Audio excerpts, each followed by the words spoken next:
Now, I have done a lot of videos on the ketogenic diet, but I wanted to include a new video for beginners with all the updates, but I want to make it really, really simple. So let's just start with the basics. What is a ketone?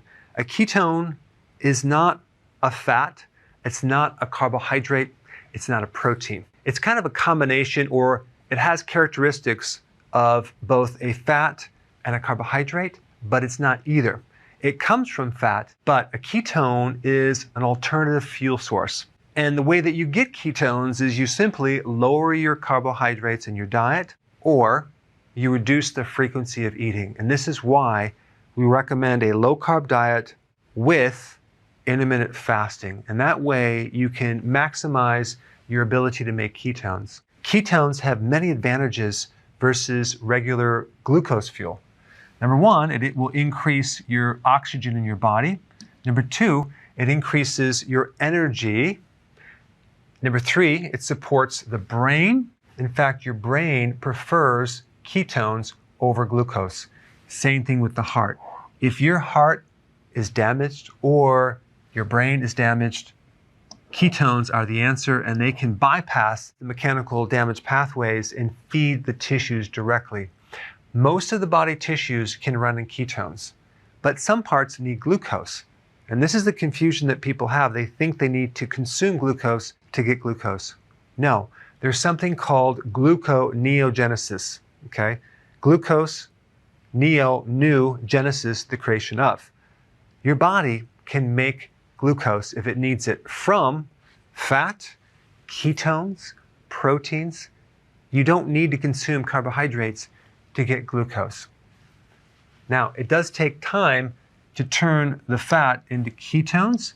It's going to take between 3 to 5 days. It all depends on how damaged insulin is in your body, how damaged your pancreas is. If you are a pre-diabetic, if you are a diabetic, if you have insulin resistance, it's going to take longer and longer to adapt.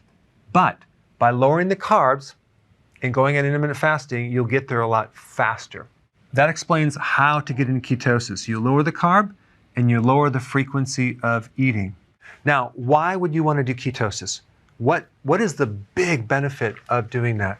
Well, you're going to lower insulin, and most people have high insulin. Rarely does your doctor ever test you for insulin. They'll test you for glucose, but not insulin.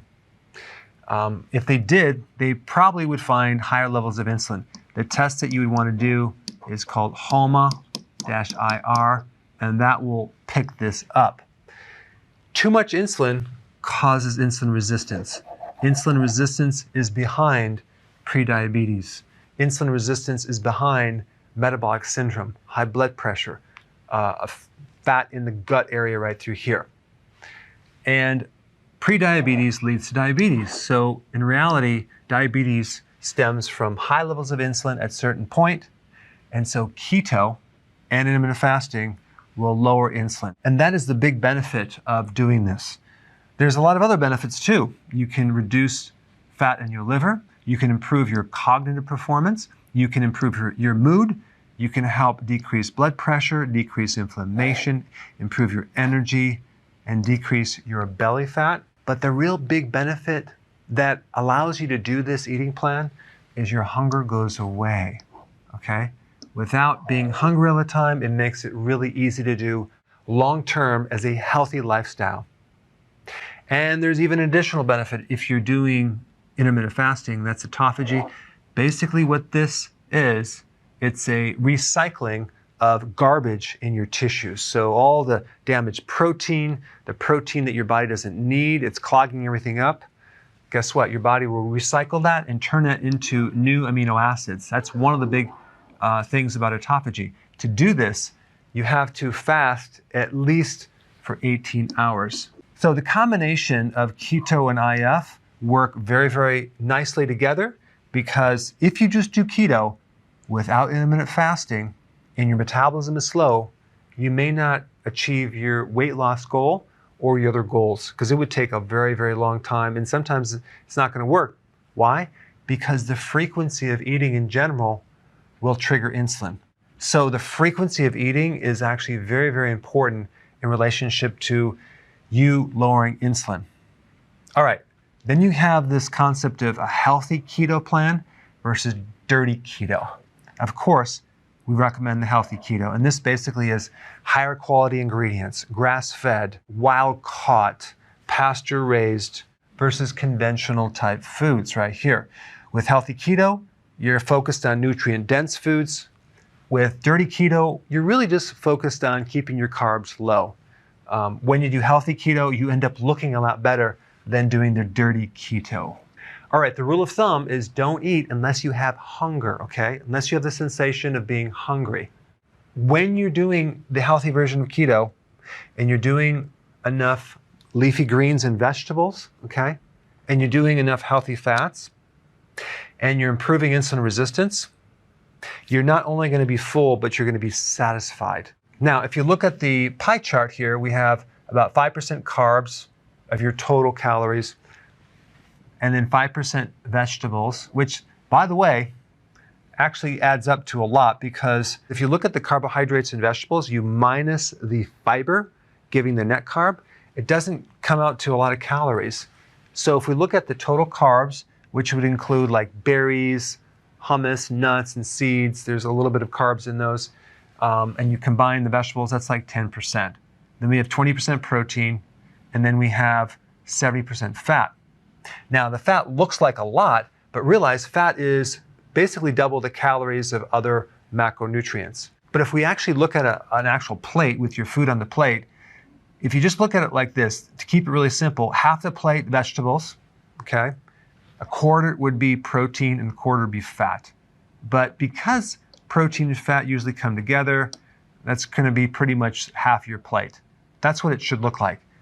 The benefit of the vegetables are the vitamin C, the minerals, other nutrients and phytonutrients. Okay, I'm going through this really fast, but I'm just giving you a summary. In the next few videos, which I'm going to put in a link down below, I'm going to talk more about exactly what to eat when you're eating. But I wanted to give you the simple overview of all the most important things. So now let's just put it all together. Ideally, when you wake up in the morning, if you keep your carbs low, you're not going to be hungry. So you want to skip breakfast and push it forward to the point where your breakfast now becomes your lunch. So don't eat in the morning. You can do coffee or tea.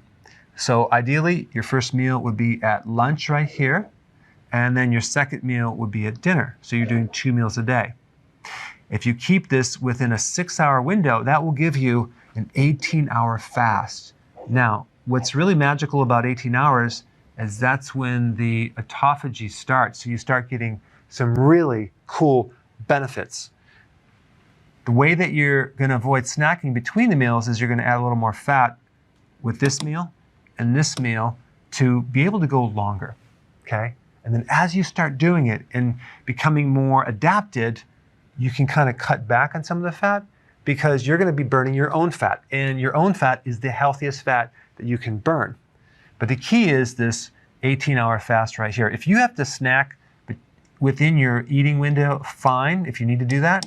But we don't want to snack after the dinner all the way to the next first meal. You can drink fluids. You want to take electrolytes and B vitamins for sure, and sea salt, that's a necessity. But we recommend that you don't eat anything. The common foods that are really good to focus on would be pasture-raised eggs, okay, organic if at all possible, shellfish, fish, sardines, meats, organic, cheese. Now, a lot of people don't do well in cheese. Cheese has a lot of hormones. It's not good for people with prostate issues. It's not good with people that have allergies. So some people do not do well in cheese. Personally, I do a small amount of cheese, and if I'm going to consume cheese, it has to be grass-fed organic. I usually get European cheese, and I don't have a tremendous amount, but you can overdo it with cheese. Olives, that's a must. Avocados, lots of vegetables, 7 to 10 cups, very beneficial.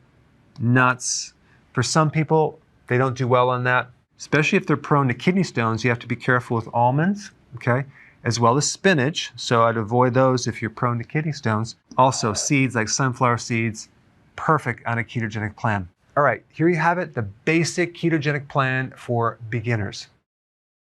So if you want more knowledge on how to create a healthy body, Subscribe now and get daily notifications.